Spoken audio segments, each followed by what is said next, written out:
Samuel Ségalin, je prononce bien Ségalin, de Yaskawa. Bonjour. On ne voit pas. Parlez-moi. Donc bonjour Samuel, j'espère que toi aussi tu passes une bonne journée et puis que la cellule Yaskawa ne désenfle pas. Ça se passe très bien. Alors du coup, présentez un petit peu Yaskawa. Vous avez votre siège français qui est pas loin d'ici, sur la route de Nantes. Le siège de Yaskawa France est basé au Lignon. Donc Yaskawa, on est une société japonaise qui est créée en 1915, donc c'est une très vieille société. Et le siège de Yaskawa France, donc basé à Nantes, regroupe plusieurs activités. Donc à la fois l'activité robotique, celle qui nous amène principalement aujourd'hui, l'activité également système, qui consiste à l'intégration de robots dans un milieu industriel pour faire des cellules sur un seul métier, le soudage. Et donc on a également une activité Drive Motion Control, qui est le cœur de base de Yaskawa, c'est l'activité motorisation, variateur et automatisme. Et enfin une activité service autour de tout ça pour faire l'entretien, la formation, tout ce qui est service autour de nos équipements.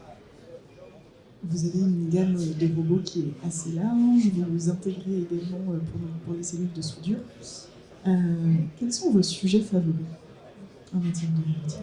Alors, en matière de robotique, on ne va pas forcément parler de sujets favoris parce que c'est souvent lié à la demande.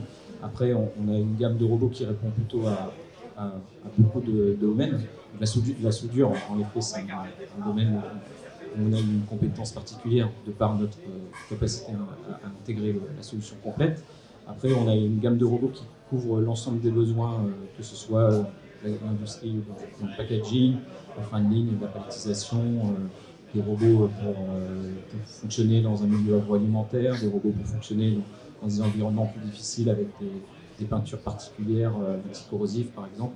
Donc on a une gamme assez large, des morphologies de robots aussi très variées, qui vont de 500 grammes à 900 kg de charge utile, avec à la fois des morphologies de robots 6 axes, morphologies de robots 4 axes pour la palettisation, ou robots Delta, robots Scara. Une très large gamme de robots. Super. Et vous avez également dans ce centre Bénion un centre de formation.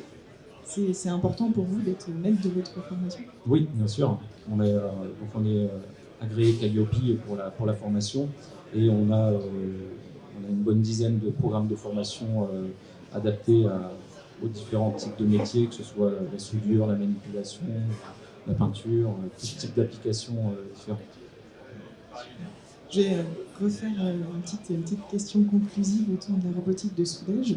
Vous êtes assez connu sur la robotique de soudage et puis la cellule que vous avez investie, c'est notre cellule soudure. Qu'est-ce qui vous différencie sur cette activité? Alors, ce qui va vraiment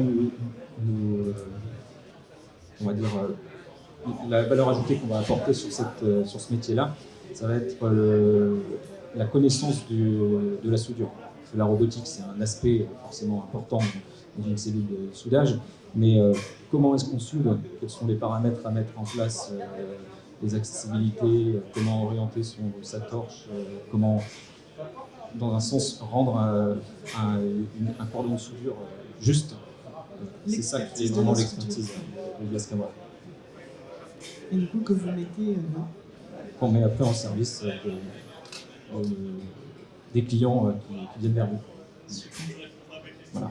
Eh bien, merci beaucoup. Merci beaucoup Samuel. Et puis je vous invite tous à aller vous immerger dans la cellule de soudage que vous montrez et puis vous renseigner sur votre belle gamme de 500 à 500 grammes à 900 kg. À 900 kg. Voilà, 500 grammes à à 900 kg.